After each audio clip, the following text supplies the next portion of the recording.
Good morning. Just want to do a quick commentary on what's been happening here with Gangsta Grannies Global. Today is the 6th. So we are officially in the last third of the month. What's been a month-long sabbatical is swiftly coming to an end. And yesterday's win, the ladies completed step 2 of the process. For the first 10 days, they were doing step 1, which is really the uncovering. And step 2 really has to go and do some additional deep digging in looking at the patterns and beginning to recognize some of the patterns in their own life. And so, we're celebrating every milestone, every win. Part of this month is about creating space to honor the work of healing, and not just honor it by saying, atta girl, good job, pat on the back, but really making the space for them to honor it in the way that they need it, in the way that their bodies need it, being able to rest, being able to slow down, being able to give their time and attention to themselves. And we're honoring that work of healing in those ways. I'm going to put in the chat the website. If you have not checked out the ladies' social media, the Gangsta Grannies, you can go there. If you'd like more information about the International Welcome Center, you can go to globalundergroundrailroad.com. And if you want more information about some of the collaborative work going on, you can go to nowastatedtime.com. You can go there and find out about the Soul Safari. You can find out about the intensive healing sabbatical that we offer. You can find out about the Healing Vacation Retreats. You can find out about the Healing Vacation Retreat in Kenya coming up in November. You can find tools. You can find some free resources and tools for using this healing modality. There's videos that you can find. There's a whole playlist of teaching and training videos that you can find online. The links on the NoWastedTime.com site. You can find that playlist. You can find the book, Revolution Must Come to Our House, Our Home, and a few other books in the Social Tech series. But that book that really casts the vision and talks about the work as a whole, but also goes specifically into the training about the social tech tools, the healing tools. And that's important because if we heal first, it makes it easier to do the other work of rebuilding community in the places that are life embracing and thriving. And that we're on a path, on a journey to life that feels more like thriving, feels more like living your passions and your truth. And the ladies are kind of on that journey, deepening their journey, their commitment to healing. And so it's great to be a part of that. I'm yawning like I haven't been up for hours, but I've been up working on editing video, which is not one of my favorite things, but I'm on a roll. The new season, testimonies in progress, that we've got the first few episodes of that, and I've been up doing that. But celebration. The rest of the steps will be much quicker, whereas they did 10 days in step 1 and 10 days in step 2. They'll be spending 1 day in step 3, and we'll finish all of the other steps 3, 4, 5, A, and B in the next 10 days before they leave. So a lot of the heavy lifting. We're not quite off of the mountain. Good morning, Miss B. We're not off the mountain, but they are working their way to resolution. The month-long intensive is intense. That's why it's called the Intensive Healing Sabbatical. It is healing. It is a sabbatical, but it is intense. It's with the expectation of coming home lighter. Each of the ladies has been charged with addressing 30 of the issues within their life, in their personal history, things that have caused them harm, things that have caused them pain. And while they have the support to be able to not only learn the process, learn the tools that they can take with them, but to actually do the work of healing. So it's not just learning and having head knowledge. It's saying, okay, now let's do the work. Let's do the work. Let's sit with these emotions. Let's sit with these things. Let's see if we can unweave them and work them to resolution while you're here and have the support system and the support coaching in place. They've been doing that work. And so the first 10 days was really looking at the incidents that they really just feel led to address and dealing with the facts and their emotions and really sitting with some really strong emotions. But by step 2, they both were able to say that those emotions that were really, really strong in those first 10 days are still there. Some of those emotions are still there, but they're not nearly as strong. They feel much more bearable. And that we're moving from places of deep heaviness and grief to feeling energized and excited and hopeful. Finding clarity. Yesterday, sharing our group exhale time, we just shared about feeling more clarity, like I know myself better now.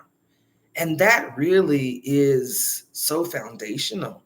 It's learning yourself, learning your values, using your words. How are you feeling? Being able to reconnect with how you're really feeling and developing the capacity to be able to share that with others. How do you tell somebody who's not reading your mind how you're feeling, what's going on with you, or where you've run into some conflicts in life? We find these points of connection. We interact with each other in lots of different ways. And sometimes when we interact, it doesn't feel good. How do we evaluate those moments? How do we understand what's happening in those moments, why we are feeling conflicted in some area, and then what to do about it? How to align that with their values, how to be able to use that as information to be able to make choices for our life that more align with our values, that more align with our truth and our authenticity. And how do we live life that way? And some of what's happening is they're feeling that. What would happen if I was just honest? Ooh, it's uncomfortable. There's a cost to being honest. Ooh, I haven't practiced that. I haven't practiced being honest. I haven't practiced using my words. Maybe that's been one of the mechanisms you've used to survive. I'm just not going to say anything. I'm just going to hide behind the invisible masks and just go along with what it is. And on the inside, you know good and well that you're not happy about that. No, this doesn't feel good. No, I don't want this outcome. I don't want this scenario that's playing out in my life, but I feel stuck sometimes. And so they're learning a better way. They're learning a better way, a different way, but a better way that's helping them get to that clarity quicker, reduce the amount of trauma that's happening in their life. One, because they stop doing it to themselves. They stop doing the things that are in misalignment with their values. They're able to see it more clearly. And so, we're celebrating that. We're honoring that work of healing every day, but especially as they come through these milestones and kind of go, whew, how are we going to celebrate this? I think there's some ice cream coming in there. And maybe if we do it today, it'll be after we finish step 3. And so maybe we can celebrate a whole lot, celebrate a whole lot. It's exciting to see transformation. It's exciting to see the light bulbs come on. I had an experience this week. It ain't related to the Gangsta Grannies, but it's that moment of seeing the light bulbs come on. My youngest grandson, he's 3. And I talk to him most mornings on Google Meet, sometime in the evening, but most of the time in the morning, partly because his mom says I call at night and hype him up at his bedtime because we're into monster trucks right now. And on a phone call about day before yesterday, he calls me and he's in the car and he knows how to work these backgrounds now on his mama's phone.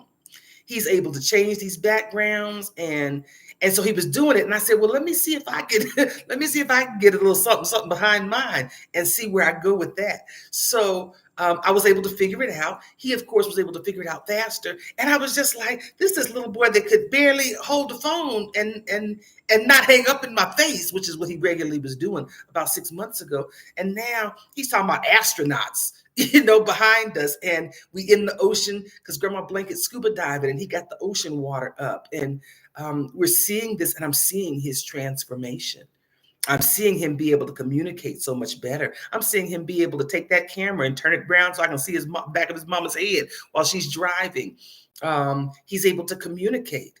His mama and his daddy drive too fast, his comfort, and he don't want him to get into an accident. He was able to communicate that he's having some distress, some discomfort, but he's able to use his words. We talk about whether he's going to go to school and be kind.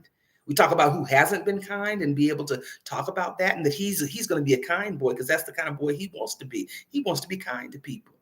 And so we talk about these things, but seeing his transformation as a grandmother, from the distance, in the virtual space the most virtual role that I can play in his life, but being up close with the ladies and seeing the transformation, seeing the light bulbs come on, seeing them in real time change some of the things that they have done, some of the ways that they have behaved and have coped, seeing the change happen in real time is so, just gives me joy, it gives me joy, and I'm looking for joy in my life. And so being able to see transformation is part of the give back that I get from this initiative this year. So we're celebrating the accomplishment. We're celebrating the clarity. We're celebrating the energizing effect that this is having on them. We're celebrating them getting to know more about themselves with greater clarity, getting to recommit and reaffirm their values that sometimes they've seen that they've had all along, but then life happens and you forget. And so they're remembering, they're uncovering where more of who they really are is going to be able to show through, is already showing through. And that's exciting. So that's where we're at today. Today, we will be working on step 3. Step 3 goes very quickly, and we'll be moving on to step 4 as we wind down the last 10 days of their visit here. It's been a joy to have them.